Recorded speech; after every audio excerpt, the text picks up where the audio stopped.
عندي كلام وددت لو به أعترف، لكني أتلعثم أمامك عندما أقف. برأسي أشعار جميلة إليك أكتبها، وبكل الأوصاف الجميلة تتصف. وما إن أراك أمامي تذبل كلماتي، وكأنها زهرة من البستان تقتطف. ما وصفت عيناك بوصف جميل إلا وكانت أجمل مما به أصف. أشبه عينيك بشيء من الكون، وكل الكون في عينيك يعتكف. وكيف سأكتب فيهما شعرا إن كانت كل القصائد لهما تقف.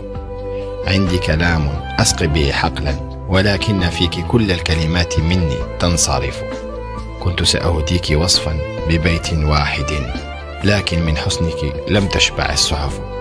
فنسيت بأن الوصف لمثلك حرام، فأي ذنب كدت أقترف.